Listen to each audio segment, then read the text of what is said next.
is the cat in the shot? Just a little bit. Yeah? All right. So that's it. We have come to the end of Deathland and it has been quite the ride. Here we go. First off, I went to Las Vegas for RadFest, where I learned about the radical life extension movement.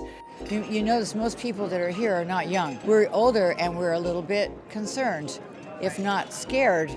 I then spent the day with Dr. Sunita Puri, the palliative care doctor. Thank you. Thanks for coming on Thank out. you for having us. Yeah. As she spoke to her dying patients about the end of their lives. Next, I spoke to some of you about death anxiety and shared a little bit more about how mine started. And in the next week, I visited Ali. She was the end-of-life doula who helped me come up with my death plan and also took me to the Death Cafe in Exeter. Episode 5 was all about near-death experiences. David was dragged under a train and says that he visited the afterlife. There's nothing to fear at all about death. After that, I underwent some therapy for my death anxiety with Alua Arthur. And you were safe. And then in last week's episode, I spent the day with Joe. Joe is a young guy who's been diagnosed with oral cancer and was given a year to live. It sounds like a business, so it's bladder cancer. But I do consider myself an incredibly lucky person. It's been a few months since we came up with the idea and started working on it, and every time I've spoken to people about what I'm working on, I've had a very similar reaction. At first, when you say you're doing something about death, they're kind of just like, ugh. And then once you kind of get into it, it turns out that people have a lot to say about it, and that basically sums up why we wanted to do this whole series. I have had death anxiety for a very long time. I spoke about this in episode 3, but there have been a couple of very traumatic experiences that I've had with death, and so that's kind of my personal investment in this. So that's how it began, and it's been really, really brilliant to be able to have a conversation with you guys about that over the course of the last few weeks. There are a few things that came up a lot in the comments, so I am going to have a look at those and respond to some of them. So this first comment we got a lot, and this is other people who have death anxiety. Dane says, I'm glad it's not just me.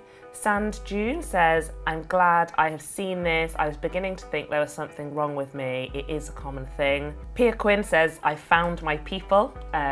What I've learned through this series and what I hope that you've learned is that there are a lot of us out there and that it does really, really help to talk about it. So thanks for sharing that. So this next one came up a lot. And it was pointing out to me that actually no, not everyone is scared of death, which was a little bit awkward because every single episode started like this. We're all scared of death. We're all scared of death. Speak for yourself, weirdo.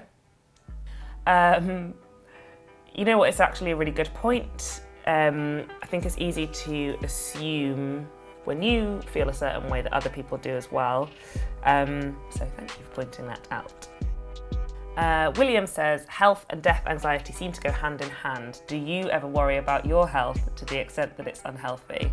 And the reason that I'm smiling is like so much yes. In the last year, I have been to the doctor thinking that I had, this isn't a joke, this is serious, a disease of the nervous system, dementia, cervical cancer, other types of cancer, a brain tumour. Yeah, I go to the doctor a lot. Adam says, I'm not a psychiatrist, so take this as you will. My personal belief is that the fear of death is caused by the fear of the unknown. Thoughts? It's this big, huge mystery that none of us really understand. Yes, I completely agree with you, Adam. I think that not knowing when you're going to die is a massive cause of anxiety, and I think it's all about not being in control. I have to deal with it, but I can't control it. It's the one thing you absolutely cannot control. So yeah, it is a fear of the unknown. But I do actually think you can sort of invert that in a way and see a lack of control as a reason to not be anxious about it, as opposed to a reason to be anxious. It's hard to do, but kind of once you get your head around it, it does make sense. Abigail said, please keep having these discussions. I'm so grateful to not be alone. Thanks for being brave.